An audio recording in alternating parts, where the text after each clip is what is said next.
न इनकी कोई चारे की व्यवस्था होती है, न पानी की व्यवस्था, न इनके बैठने की व्यवस्था, न पाक सफाई की व्यवस्था, किसी प्रकार की व्यवस्था नहीं। न यहाँ कोई कर्मचारी, एक साधारण बाबा यहाँ रहते हैं, उनकी बदौलत 200-300 जानवर ये उनकी सेवा नहीं कर सकते हैं। जब यहाँ कोई आदमी नहीं तो कौन पानी पिलावे, कौन चारा डाले। और चारे की भी कमी खंड विकास अधिकारी महोदय कभी देखने नहीं आते हैं। एडीओ पंचायत शकल नहीं इनकी देखी गई, हम लोग पहचानते नहीं, जबकि हमारा गाँव गौशाले पर ही है और हमारे लोगों की खेती भी गौशाले पर है। सारा काम हम लोगों देख रेख में होता है, मगर यहाँ एक जितने कर्मचारी इनके संबंधित हैं वो कभी देखने के लिए नहीं आते हैं। और डॉक्टर की रही बात की शकल हमने नहीं कभी देखी, कैसा डॉक्टर यहाँ का है। ये यहाँ की स्थिति है। तो जानवर तो मरेंगे ही, क्योंकि बचाएगा कौन इनको। जानवर 4-5 रोज मर जाते हैं, मर जाते हैं, चारा नहीं मिलता हो गया। फिर क्या होता है? उठा के तालाब में डाल दें ट्रैक्टर से ऐसे। अब यहाँ रोज मरते हैं, मगर यहाँ कोई उठाने के लिए भी नहीं आ रहा है। और टाइम से न चारा पा रहे हैं, न पानी पा रहे हैं। कोई लेबर हैं, लेबर यहाँ आते भी नहीं हैं। आज इलेक्शन हुआ है तब से कोई लेबर यहाँ नहीं देखा है।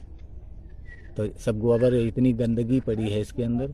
अब मरे हुए जानवर जो इतना गंधा रहे हैं, तो मेरे गांव तक गंधी इसकी जाती है। तो इससे बीमारी भी फैल सकती है, मगर कोई इसकी सुनने वाला नहीं यहाँ है। तो इसके लिए आप जो सोचें वो करिए। हरदोई की कुथावा में जिम्मेदारों की उदासीनता के चलते गौशाला में गौवंशों की दुर्दशा हो गई है। गौवंश गौशाला में दम तोड़ रहे हैं तो आवारा जानवर और कौवे उनको अपना शिकार बना रहे हैं। मामले की शिकायत भाकियू नेता ने मुख्यमंत्री से करते हुए मामले में कार्रवाई की मांग की है। बता दें कि विकास खंड कोथावा अंतर्गत गौरी गांव की गौशाला में खंड विकास अधिकारी अमरेश कुमार सिंह और ग्राम पंचायत अधिकारी कृपाल सिंह की अनदेखी से गौवंश दुर्दशा का शिकार हो गए हैं। मामले की जानकारी भाकियू लोकतांत्रिक संगठन जिला अध्यक्ष पुनीत मिश्रा द्वारा अधिकारियों को दी गई। मामले की शिकायत भाकियू नेता ने मुख्यमंत्री से करते हुए मामले में कार्रवाई की मांग की है। आज जनपद हरदोई के विकास खंड कोथावा की गौशाला के बारे में फोन पर जानकारी दी गई थी। वहां के कुछ ग्रामीणों ने जानकारी दी थी। तो जब मैं मौके पर पहुंचा तो वहां पर 6 गौवंश मृत अवस्था में पड़े थे। एक जिंदा गौवंश था गौशाला में, जिसको कौवे नोच रहे थे, उसकी आंखें नोच ले गए थे। और उसके साथ में कुछ गौवंश ऐसे पड़े थे कि वहां पर जो देखरेख करने वाले बाबा जी थे, उनसे जब बात हुई तो उन्होंने बताया कि इसका आधा हिस्सा रात में सियार और जंगली जानवर नोच ले जा चुके, आधा हिस्सा पड़ा हुआ है। तो ये स्थितियां हैं गौरी कोथावा गौशाला की, जनपद हरदोई की। इसको लेकर के हमने जिला अधिकारी से लेकर के उप जिला अधिकारी महोदय, खंड विकास अधिकारी, सेक्रेटरी सभी को फोन किया और सबको जानकारी दी। उसके काफी देर के बाद वहां पर खंड विकास अधिकारी महोदय और कुछ अधिकारी वहां पर आए और आने के बाद 1 सेकेंड भी नहीं रुके, मामले को पूछा भी नहीं और वहां से चलते बने। उसके बाद में मैंने सोशल मीडिया के माध्यम से ट्वीट किया मुख्यमंत्री जी और जिला अधिकारी जी को टैग करके। उस पर पुलिस आई और उसने एक्शन लिया। वहां पर भी कुछ मीडिया कर्मी गेट के बाहर खड़े रहे, जिनको वहां के जो निवर्तमान प्रधान प्रतिनिधि हैं अरुण कुमार, उनके द्वारा गौशाला के गेट के अंदर कवरेज करने जाने नहीं दिया गया। इसके साथ में बहुत ज्यादा ही अनियमितताएं बरती जा रही है कोथावा के गौरी गौशाला में, जहां कुछ लोग गेट के बाहर खड़े हुए थे। उनसे जब वार्ता हुई तो उनके द्वारा बताया गया कि यहाँ पर ना तो कभी डॉक्टर आते हैं और ना ही कभी यहाँ पर कोई जिम्मेदार निरीक्षण करने आते हैं।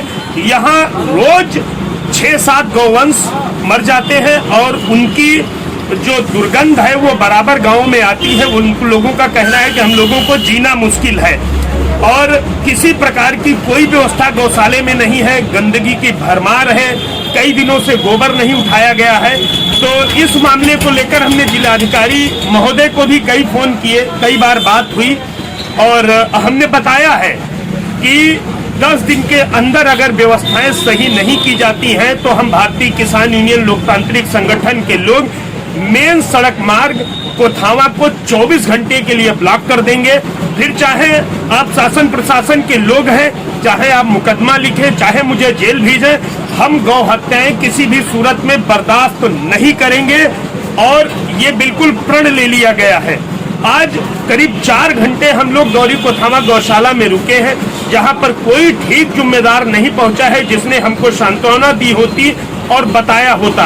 लास्ट में एक डॉक्टर साहब पहुंचे हैं, उनके द्वारा पोस्टमार्टम कार्य कराया गया है और वो वहां पर चल रहा था अभी भी। तो इस तरह से गौवंश मर रहे हैं, उनकी देखरेख करने वाला कोई नहीं है। सूखा भूसा वहां पर पड़ा हुआ था, वो भी चन्नियों में नहीं रखा था। हमने अपने किसान भाइयों से कह करके चन्नी साफ कराई, उसमें भूसा डलवाया, तो वहां पर हफ्तों से भूखे गौवंश उस भूसे पर टूट पड़े। ये स्थितियां हैं। जिला अधिकारी महोदय, मैं आपको भी बताना चाहूंगा कि मैं लोकतांत्रिक संगठन का सदस्य हूं, उसका जिम्मेदार युवा जिलाध्यक्ष हूं, और ये सब तरीके अगर अपनाए जाएंगे, गौ हत्याएं की जाएंगी, तो हम जगह जगह जनपद में सड़क जाम करेंगे। आपको अगर मुकदमा लिखना है या कोई कार्रवाई करनी है तो आप करते रहिए, हम किसी भी सूरत में पीछे नहीं हटेंगे और ना ही हम गौ हत्याएं बर्दाश्त करेंगे। दवाई डॉक्टर द्वारा की जा रही है,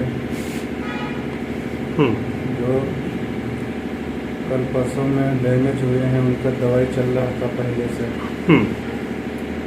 कल शाम को जो ख़त्म हुए हैं वो डिस्पोज होने में मेरी तबीयत खराब नहीं है इस समय। JCB वाले से बात किया तो रात रात टाइम हो गया, 12 बज गए हैं। हम आए वहाँ से, जब से JCB आ गई, डिस्पोज कराने में थोड़ा समस्या हो गई, लेकिन मेन के प्रकार डिस्पोज करवाया है। कल का बस भैया 15 रोज हो गया, तबीयत खराब है।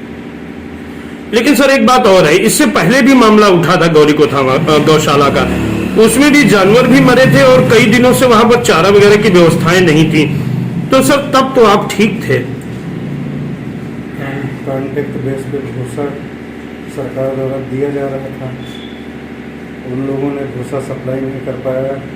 उसके बाद से हम लोगों ने अनवरत, भूसे की कोई समस्या नहीं है। आप भी गए होंगे, आज भी देख के आए होंगे, पूरा भरा हुआ है भूसा, पानी की व्यवस्था सब पूरी है। तो हमसे होने वाला है, हम कर ही रहे हैं बराबर।